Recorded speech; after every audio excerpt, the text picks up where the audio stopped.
following show contains adult content. It's not our intent to offend anyone, but we want to inform you that if you are a child under the age of 18 or get offended easily, this next show may not be for you. The content, opinions, and subject matter of these shows are solely the choice of your show hosts and their guests, and not those of the Entertainment Network or any affiliated stations. Any comments or inquiries should be directed to those show hosts. Thank you for listening.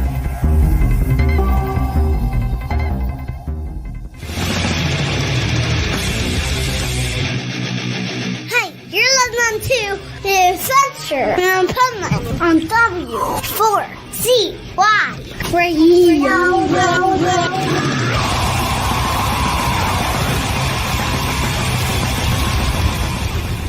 Wake up, America! It's time for the Adventures of Pipeman on W4CY.com, West Palm Beach's #1 internet radio station. Here's your host, the Pipeman. Yo, happy Monday. It's the Positively Pipeman segment of the Adventures of Pipeman here on W4CY Radio. I can't speak today. That's the second time that's happened to me in a week. I better get that checked out. It might have to do, though, with the fact that today, I don't know if everybody realizes this, but this is literally considered Blue Monday. I just found out this today after 59 years of living that they have a day dedicated to everything, but they have a day dedicated to the Monday blues. But what it's about is that apparently the third for a Monday of January every year is considered the most depressing day of the year. Who comes up with this shit? Like, let's change that. The most depressing, let's make it the most positive. Forget Blue Monday. Look forward to Monday. I don't get what's with this world that we thrive on negativity. And now even more so than ever, we focus on it and embrace it. Like, why do you people, I had somebody I was arguing with on Facebook earlier today. And I was like, man, you got nothing better to do in your life, all you people, but argue with each other just for the sake of arguing. It must be a miserable life to live. Like it's not that important. Most of the stuff is not that important. Maybe we'll get all the things we want out of life if we would just be positive. If we would just look at the positive side, not to, oh my God. So in that realm, okay, we do have some things we're going to talk about today. In the second half of the show, for the business part, we're going to talk about cash flow problems. You may look at that as a problem, but we have solutions. So again, forget the problem, focus on the solution. And now we're going to have some solutions with my special co-host today. Okay. We have our expert in the house, of course, the pet health guru. And we have our studio nuts, okay? But we have a new guest co-host today, and that is my friend over here, Poopy Puppy, okay? And he is going to be part of we have a new segment today. I named it just for today because of the subject. This is the Pooper Scooper segment of the Adventures of Pipeman. And with that, let's bring on the Pipe Nuts and the Pet Health Guru. What a catchy name. I know. And, I have it so perfectly set up. I didn't even do it on purpose. I noticed while I was talking, it looks like Poopy Puppy has a microphone next to me.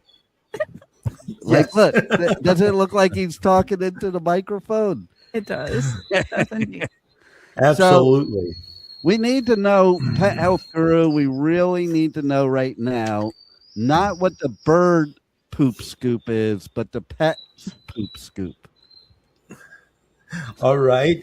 Well, first off, talking about ridiculous things. One of the worst things I heard this morning driving into the store on the radio during the news, and they're talking about the weather, that here it is towards the end of January, and they're talking about this is the worst cold weather, the lowest temperature we've had this year.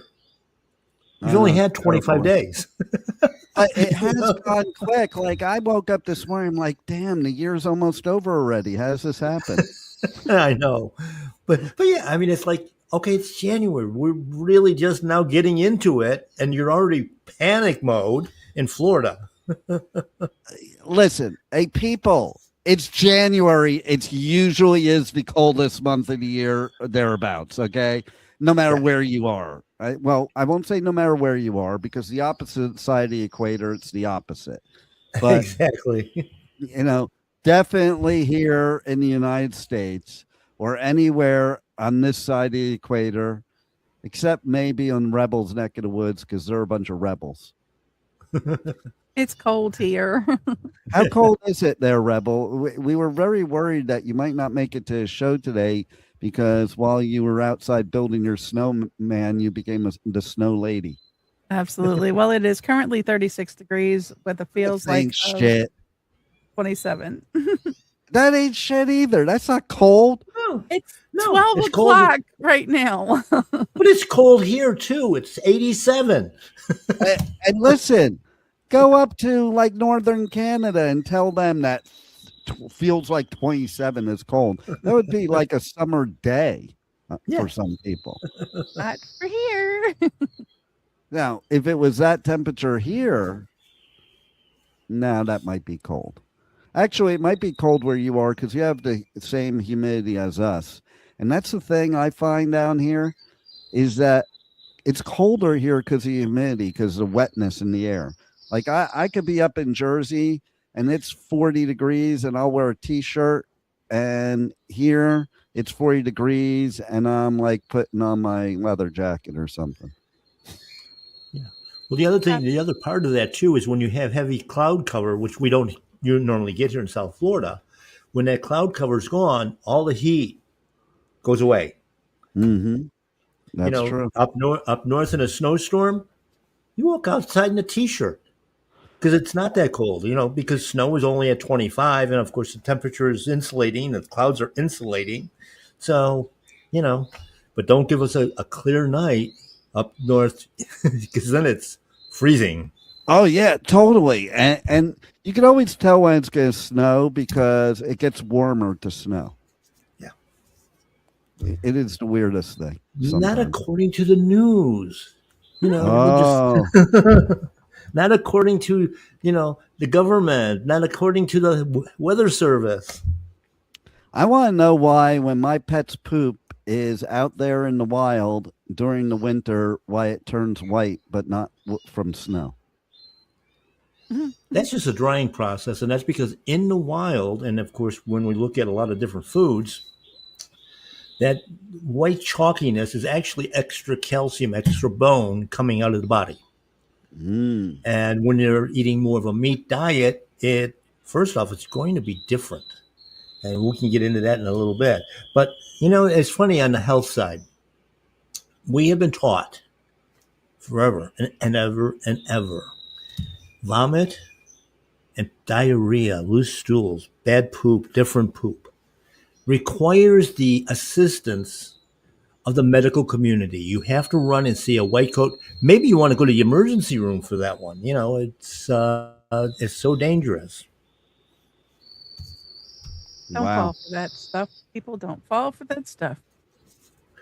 The truth of the matter is on this, though, is basically that's elimination of what we've put in our mouth, through our nose, absorbed through our skin. And everything that goes into the body has to either be used or lose it.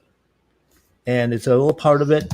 Basically, all the things that we're talking about, this is nothing more than housekeeping. It's getting rid of the bad stuff. And what does your doctor want to do? Plug you up. Give you something to stop your vomiting so your body cannot get rid of. I hope my doctor doesn't want to plug me. I know, but that's the honest to God truth. The first thing they do, and it's funny, I do a little thing in my presentations about, a scenario. You're blessed with a young child and you're blessed with a puppy. And you've got you're out working and you've got a caretaker in there, your babysitter, whatever. And you get home, it's Friday night. I finished up the week's worth of work. I just want to go home, relax, maybe pour a glass of wine, you know, and enjoy my family. And you walk in the door, and the housekeeper, caretaker says, I'm out of here. By the way, the dog and the kid have got diarrhea. Have fun. So, of course, the first thing they do is pick up the phone, call the pediatrician. My kid's got diarrhea. Okay. So give them kind of a bland diet, a little bit of food at a time. And, if it's still a problem on Monday, call us. We'll try to get you in Tuesday or Wednesday for an appointment. So you hang up the phone and you call the animal hospital. And you say, my dog's got diarrhea. The first thing that they say to you, and this is programmed, oh my God, this is an emergency. When they said emergency, you know what that did to your bill? That's between $500 and $1,000 added to your bill. You have to rush them in. They give them antibiotics. They give them an anti-diarrheal medication. They put them on fluids. They haven't actually done an exam yet. And then because they did the other three things, they put them on an anti-vomit medication. And it turns out all they did was eat some grass. Yeah. So they plugged up this whole animal. So all that bad stuff is in the body. By the way, you got to keep them there over the weekend. So now you've got a boarding hospital care bill on top of it. Monday afternoon, you get the call, come pick up your dog. The dog is sicker than it was before. Mm-hmm. You got a whole bag full of medications for the next 2 to 3 weeks, and told a whole bunch of stuff that you have to do and avoid and everything else. Change the diet, everything else. In the meantime, Saturday morning, the kid was out in the backyard playing. Same condition, so-called same education on the doctor's parts. What was the difference? The money. Mm. Yeah. Hey, why don't they tell you to leave your kid there overnight? Okay. Would you do it? Because they don't want to be bothered with it. And the truth is on the animal hospitals as well, they're talking about around the clock monitoring and checking and all of that. Most of the time, stay at those animal hospitals all night. All they do is put them in. Yeah, all they do is put them in a cage. Yep, and maybe check on them once in a while. I mean, the number of emergency clinics that are out there for pets. The relief vet that's in there spends 70% of their time sleeping. And when you finally walk in the door, I need $5,000 in up front for us to even look at them.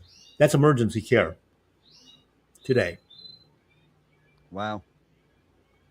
So here's my question too, this is important because this happened to somebody I know recently.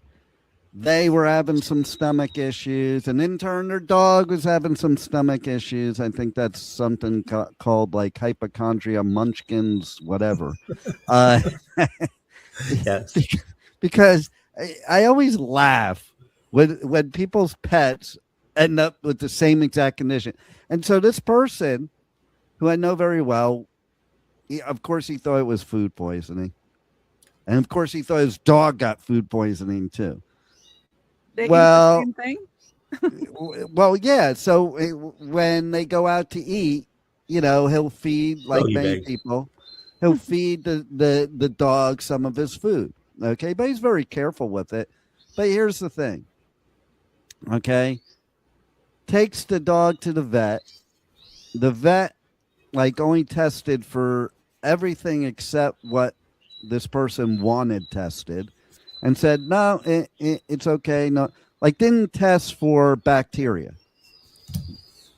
Like that, they tested for parasites. So my question is, does the dog have the same parasites as me, you idiot vet? That's my thing, okay? Why wouldn't you test for bacterial, especially if your patient is thinking, or the patient's parent, or whatever you want to call it, is thinking it could be food poisoning. That's not from a parasite. That's from bacteria. So why wouldn't you test for that? keep the dog sick, I guess, so you can give them more meds, and because they did load the dog up with a bunch of meds. How do you load up a dog or a person with a bunch of meds? Because I see it all the time, and they don't even know what's wrong with you. It happens all the time with humans. You go in, they give you medication. They don't even know what's wrong with you. It's just like, here, take this. If this doesn't work, then call me. We'll put something, and we'll give you something else. Yeah, that's exactly true, because what they're working off of is a cookbook. When somebody comes in and says this, on their computer screen, it says, give this. And they give you a list of medications. Now, the other thing is there's really no, if you stop and think logically, if it's food, how can it be food poisoning? Your body won't allow you to eat poison unless it's disguised. How is it disguised? With chemicals, flavors, preservatives, all that stuff that they've been working on at least for 50 years that I know of. So it masks it. Basically, when you think you've got food poisoning, you've got chemical poisoning. Now, when you have this whole thing about the owner or the pet parent and the pet having the same thing, gee, what could it possibly be? Could it be that yesterday I had the exterminator in the house, that I cleaned the whole house with Clorox? All these toxins that we put into our environment, our personal environment. Your dog's getting the same thing. I've talked on many of my shows on cancer, that when I get an animal coming in with cancer and I put them on herbals and diet and all of that, and they're like, okay, will this work? Well, it depends on the body. What else you're going to do with it? And by the way, because cancer is an environmental disease, you're living in the same environment. Guess what? You're going to get cancer unless you clean up your act. And of course, that's, the body's just getting rid of the bad stuff there. Food is the transport system. It goes in, it brings in nutrients, but it takes out very specific toxins that are already walled off in a mucus layer. So now when I eat a certain food and it pulls that toxin out, the body's going to say, let me get rid of it as quickly as I can, because now I have the ability to clean it out. You and I, you wake up in the morning and they spray it outside and whatever, and wake up, your eyes are burning, you've got that nasal thing going on, all that mucus is dripping down in your belly, and now you get an upset stomach as well. We go in the shower, turn on the hot water as high as we can stand it, then we're coughing it all up, we're blowing our nose, it's all coming out of our body, we're sweating it out as well, and we're fine. Dogs and cats, they can't do that. They can't just spit it out. It's got to have a vehicle to go with it. And that's what the food is. Most of the time when I look at, especially today anymore, when they come in and tell me this problem, the first thing I say is, let me guess, when he vomited or when he had diarrhea, it was loaded with mucus. The mucus layer is which walls off the poison so we don't die. And the same thing is true with our pets. That's it. I mean, it's very simple, but the medical community has turned it into a major, major profit center. Well, what I just thought of. What I just thought of too is, like, without a dog or a cat or any other pet for that matter, because vets, you can bring in any animal to a vet. First of all, how do they know every single animal? Okay, number one. There's no possible way. Every animal's different. Second of all, how do they know without the animal being able to tell them stuff? Like I always wonder how vets just know certain things. I don't think they really know is the point. But I mean, come on. You bring if Juan brings in his guppy to the vet, how does a vet know where it hurts? Like, you go to the doctor and they touch around and then they know where it hurts. Well, right. Well, but they also ask you, where does it hurt? They also ask you what your symptoms are. The pet can't tell you the symptoms. So do they just bullshit everybody is my bottom line. Yeah, well, that when you look at it, I got a couple of good examples. Number one, okay, so you got a lower back problem. I got pain in my lower back. You go to a physician and they give you painkillers. It kills the pain, but you're still doing the same movement the same way, and it's gonna cause problems on the road. You And go worse, because you have no chiropractic, pain. Worse, because right? you have no pain. You'll do things Yes, you shouldn't be exactly. doing. But Yep. you look at structure, so you go to a functional chiropractor, and they say, "But doc, my back is really, really bad. Lay down on the table." Okay? He starts manipulating your neck. It's like, "No, doc, it's my lower back." He moves a couple things around and says, "Stand up." And it's gone. That's one of the things is the difference in knowing the physiology. But the other part of that is I had actually had a case like this several years back where dog had issues, okay, vomiting and diarrhea, goes to the vet. They did an x-ray. X-ray said, oh, this dog has got a gassy stomach. That's all it is. This is one of the so-called Palm Beach best. A month later, I get a call on a Sunday morning. We're rushing back to the hospital. Dog technically dies walking in the door. They revived it 2 or 3 times later, and it still passed away. They called me and said, what should I do? They said that the dog had a heart attack. I said, put it on ice. I'm going to ship it to the state lab for a necropsy. Doctors don't do that. They're never looking for the real cause of death because in many cases, they're the ones responsible. So I get back the lab results a month later after sending it up to Orlando, and the cause of death, pyometra, which is an infection of the uterus. Now, this happened to be in a dog that was spayed. So now we know that the spay that they did 10 years earlier was botched. Secondary cause was a healing fractured skull. When we investigated it, on that first visit when they took it in for the x-ray, the dog flipped off the x-ray table and landed on its head.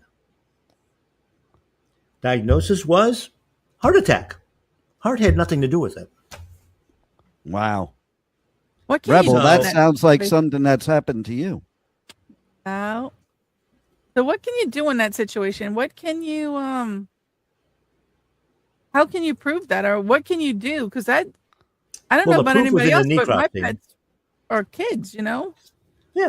Well, the proof is in the necropsy. However, okay, pets are property. They have set amounts of value, if you will, in the community, particularly the veterinary community, but not what is that animal is valued to you. So, I've been around dogs that have sold for $20,000, $30,000, show dogs and things of that nature, even more than that. Stud dogs that are money makers. But to the veterinary community, that dog is worth anywhere between $500 and $1,000. Now, you can sue. Now, you have to take out of pocket probably a minimum of $5,000 to $7,000 to hire a lawyer. And the law is going to give you back maybe $1,000. First off, I'm talking to my attorney. Okay, they're going to give me $1,000. Okay, you're going to take a percentage of that.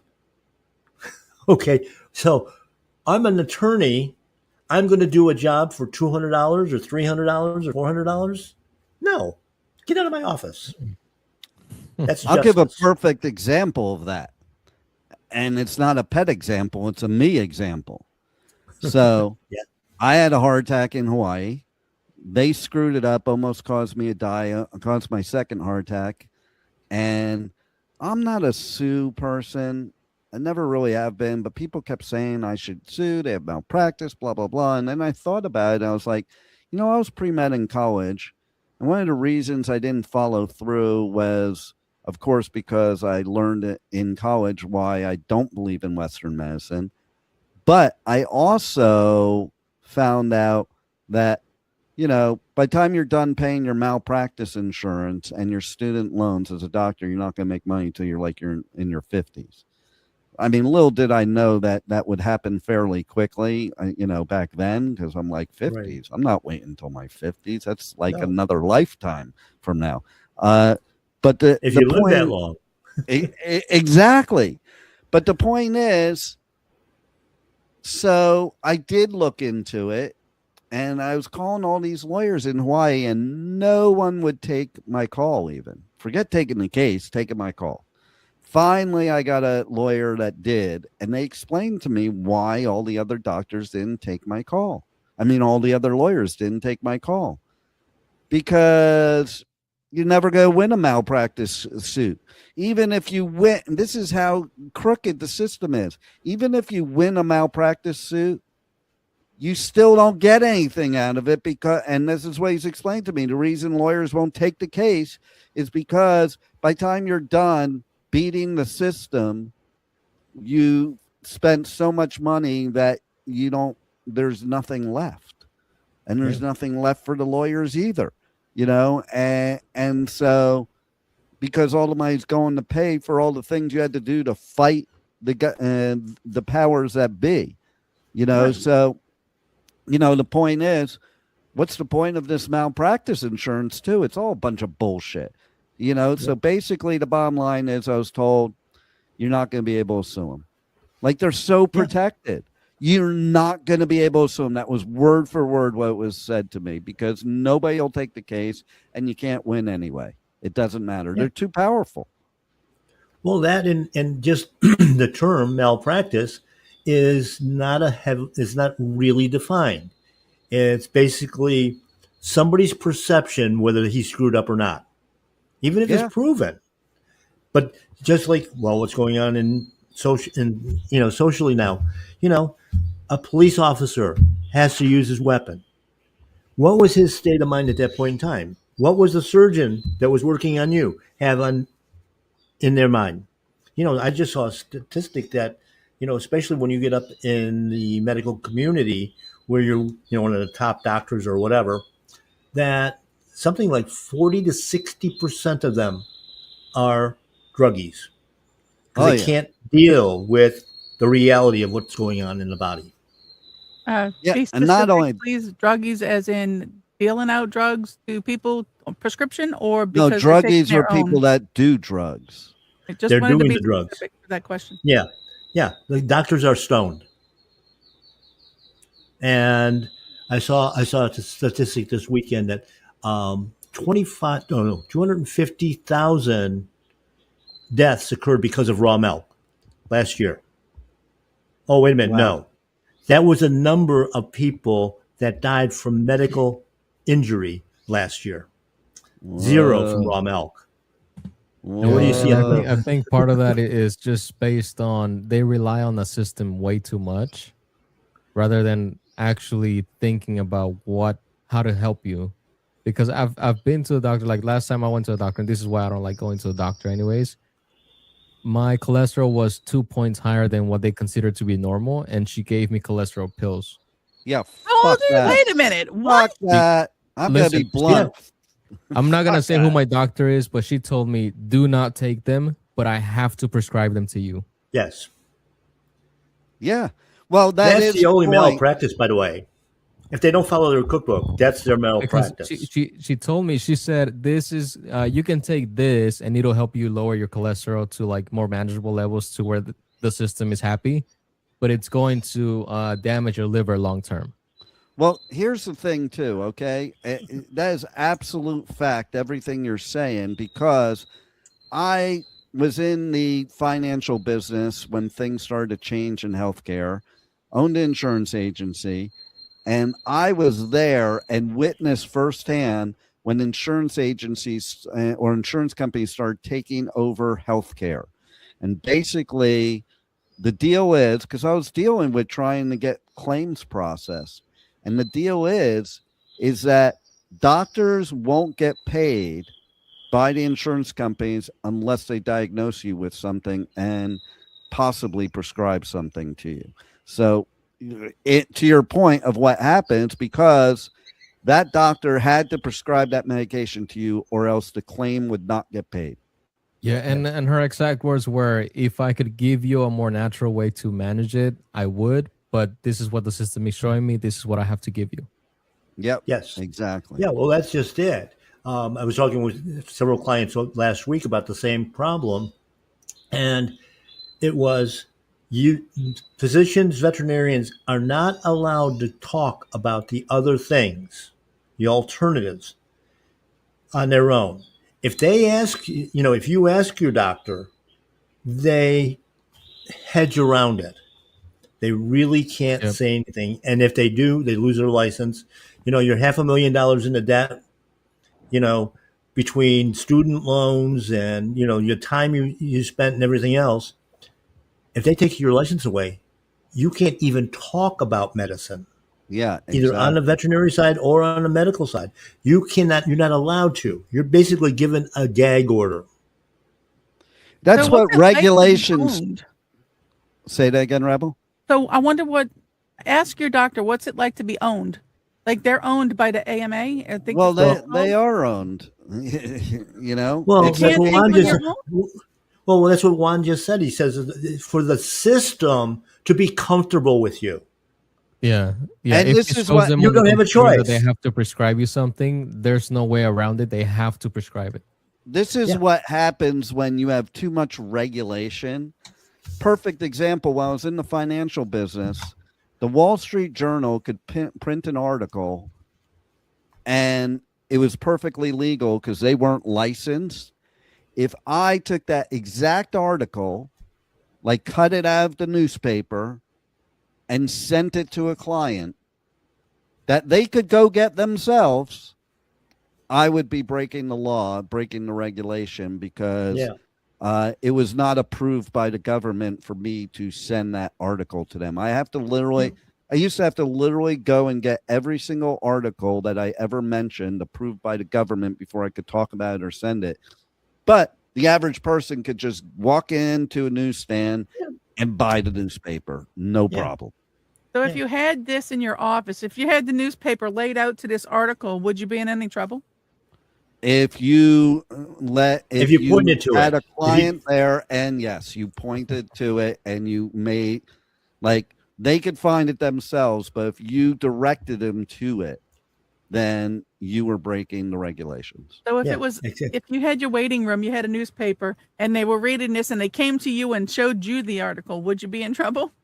If you talked about it? No, if they showed the article, you could talk about it, but you would have to say to them, now keep in mind that article may not be balanced, and past performance is not necessarily indicative of future results. And even though it's printed by a respected publisher, it's just an opinion, and there's nothing factual about it, and you cannot make your financial decisions based on that newspaper article. And do doctors say the same thing? This is just an opinion. Yeah. No, do they really? They cover their ass.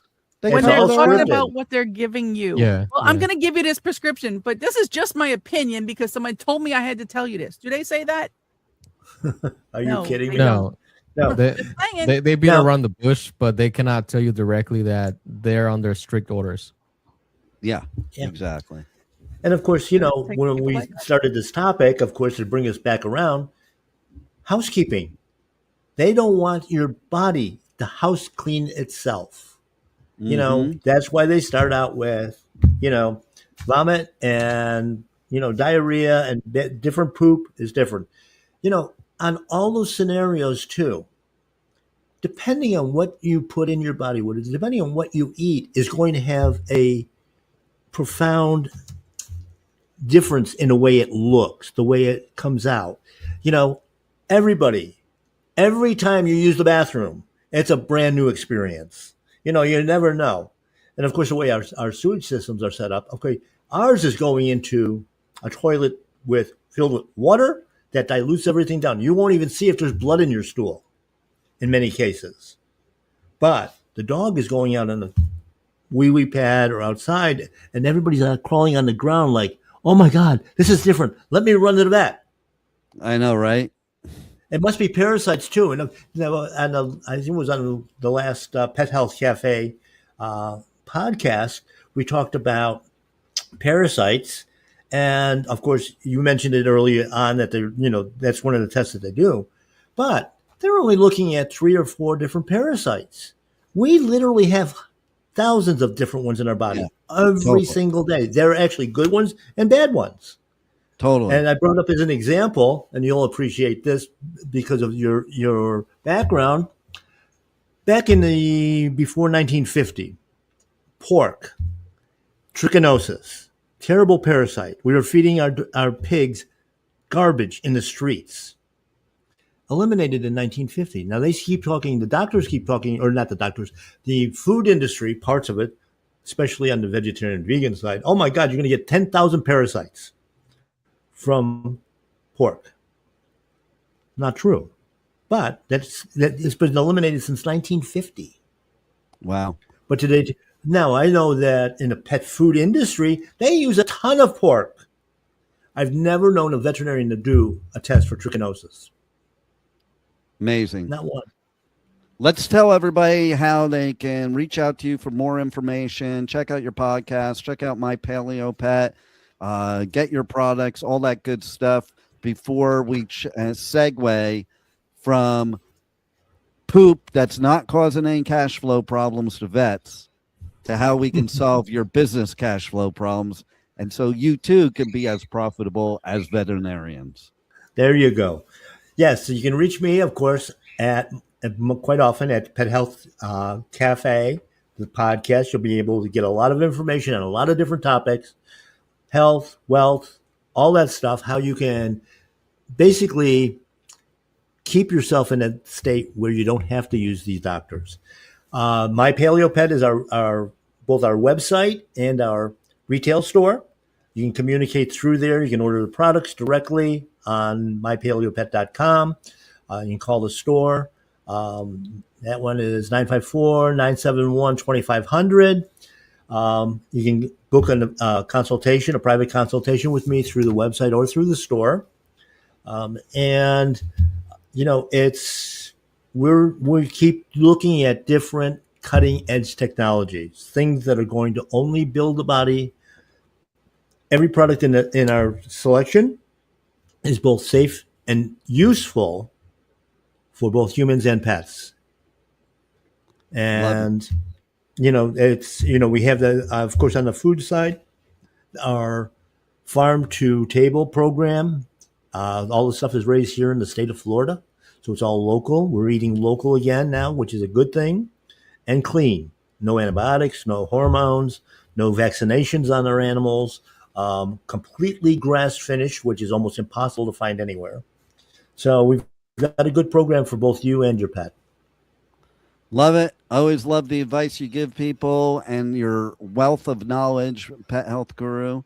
And we're going to segue over into some wealth of business knowledge for wealth for you and your cash flow problems. But first, let's see about giving away some tickets to some festivals. Remember, after you see this, reach out to Pipeman Radio on all socials, and you too can be entered to win festival tickets to Sonic Temple and Welcome to Rockville. Roll it, Juan. Sonic Temple Art and Music Festival returns May 14th through 17th with My Chemical Romance, Tool, Bring Me the Horizon, and Shinedown.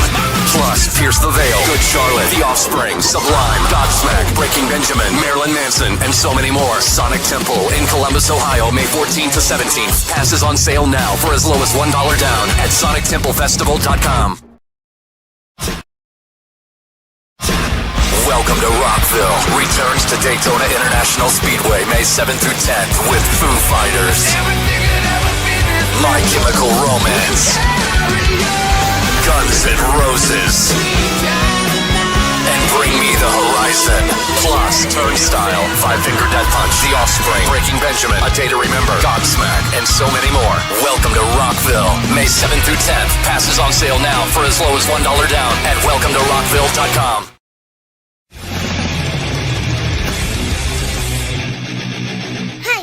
listening to the Adventures of Pipeman on W4CY Radio.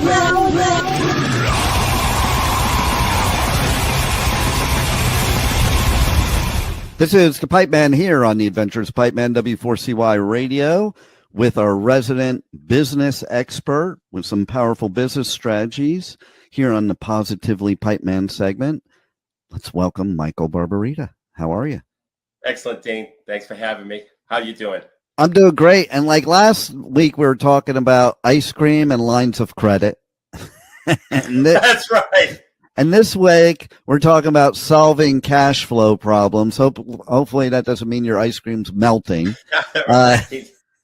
But I do think they kind of go hand in hand. So what advice do you have for our listeners? Yeah, so, cash has hiding places. And it probably takes me about 5 to 10 minutes to look at a balance sheet and really understand where the cash is going. Sometimes it's going, it's hiding in inventory. Sometimes it's hiding in receivables. Sometimes it's hiding in something called prepaid expenses, which is something your bookkeeper will put, like if you had to pay a deposit for a trade show that's happening in the future, that would go into prepaid expenses. Or if you had to make a big deposit on an insurance policy, that would go into prepaid expenses, because that's an expense that would happen every month and it'd be incurred every month, but not all at once, which was, for example, if the deposit is 5 months of insurance, that shouldn't all go to insurance expense in 1 month. It should get spread out over 5 months, and it usually hangs out in prepaid expenses and gets taken out of prepaid expenses and into insurance expense as time passes. And with respect to the trade show, whenever the trade show occurs, that's when the expense occurs. So that's another place. Another place it could be hiding is capital expenditures. If you're buying equipment, or if you have equipment loans. What people don't understand is that when you have an equipment loan, you make a payment of interest and principal. The only thing that goes to the P&L is the interest. The principal piece reduces liability on the balance sheet and doesn't show up on the P&L. So when people make $20,000 and they say, well, where is it? If they had principal payments on equipment loans, or any kind of loan for that matter, of $20,000 or $30,000, they now have a negative cash flow. They made 20 and they $30,000 went to pay down the principal on loans. So people don't understand that. People think if they make 20,000, they could take out 20,000. That creates cash flow problems if you have other things like loans where you're paying the principal on those loans. You're actually expending cash when you make those payments that doesn't show up on the P&L. So that's really a tricky area for a lot of people, Dean. I see that time and time again. So we have a program called 90 Days to Fast Cash. And what we do, the first thing we do in that program is we find the hiding places where cash is hiding. Now, certainly, we'll look at receivables and we'll explain. We have a number of strategies that we use when it comes to how to manage receivables. And to give you an example, I was just working with a client in the month of October, and that client, I was able to show that client how to pick up $200,000 of additional cash flow in 2 weeks, just by managing the receivables properly. And one thing that's real interesting, I see this a lot in the trades. When a tradesperson goes to a house and finishes the job, it's customary to get paid when the job is finished, not to put it on your receivables. Right. People in the trades have to understand and learn how to manage their receivables, where when they finish the job, they tell the business, the customer, the residential customer up front, we're going to collect a check or get a credit card when the job is done, period. But I can't tell you how many people in the trades just blow off that piece of it and then they have a receivable, and then it never gets paid. Yeah. Right. And so that's cash flow that you're missing out on. That's because their money is hitting in a mattress. It's amazing. It's absolutely amazing to me. But one of the things we do in our 90 Days to Fast Cash program is cash has hiding places. And so we find the hiding places. And sometimes that could reveal, in the case of my client in October, a couple $100,000 of cash flow in a couple of weeks. Yeah. But we also talk about and how to strategically raise prices, something that business owners, and I say the word strategically because there's strategic ways to do that with packaging and bundling, with upsells, downsells, and cross-sells. There's strategic ways to increase prices where it's not even noticeable. Some companies have an opportunity to raise their prices 2 or 3%, and their customers won't even notice it. But that's 2 to 3% more gross profit points, which can be very significant on big volumes. So strategically raising prices, strategically cutting costs. And what we do when we cut costs is we ask the business owner 4 key questions. Is that expense going to help acquire a customer? Is the expense going to help retain the customer? Is the expense going to increase the long-term value of the customer? And is the expense help deliver the product or service to a customer? If it doesn't qualify in any one of those, if the answer is no to all of those, you cut the expense. So we have that was just one example, but we have strategic ways of cutting expenses. We also encourage clients with cash flow problems to increase or get deposits from a customer when they sell a customer. It's customary to get a retainer if you're in the professional services business, or if you're in the trades, obviously get a deposit. Now, I helped one of my clients in the trades. He was given a 10%. He was asking for a 10% deposit, where it was customary in that trade to ask for a third deposit. That increased his cash flow 25% in 2 months because he's asking for the bigger deposit. And people are used to it. Like I think people actually will be a little concerned if it's smaller than the average, to be honest. Like that maybe it's not legitimate, even though you think you're doing the right thing by taking less of a deposit, you might be, stabbing yourself in the foot, to be honest. And you know what kills me?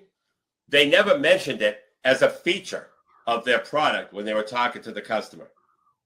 Okay, so they had a lower deposit, but they never used it as a selling technique. Yeah, that would be a selling point. So I have a perfect example of this. So my dad, that's how I got into the pool and spa business from a very young age.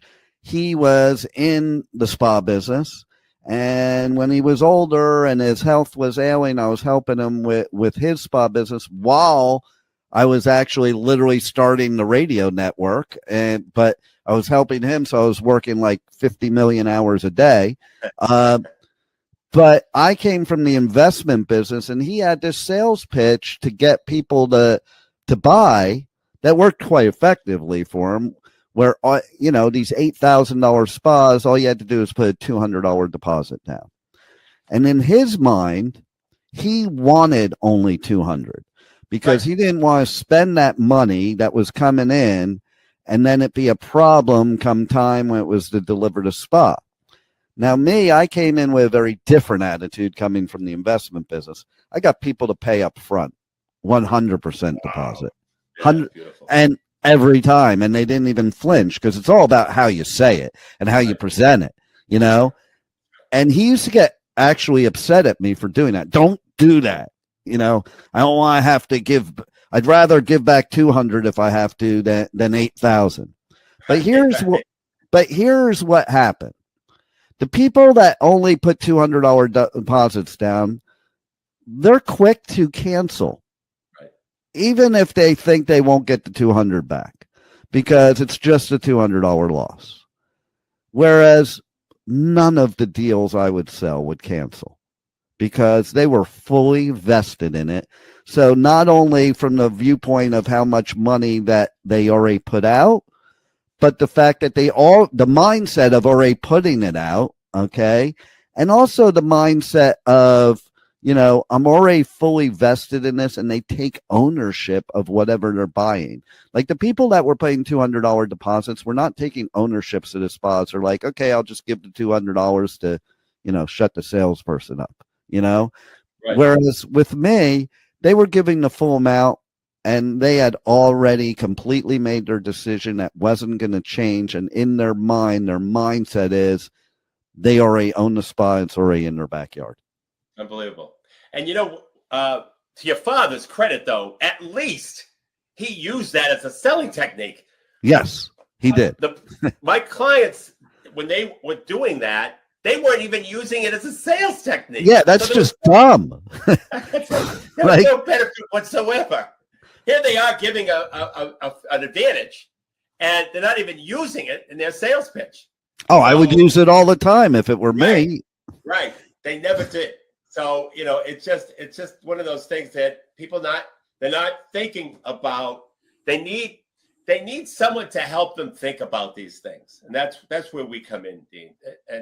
And there are so many little tidbits like that, little tweaks. These are just small. This isn't like we're going to blow up the business. It's just small little tweaks. Yeah. On most of these things.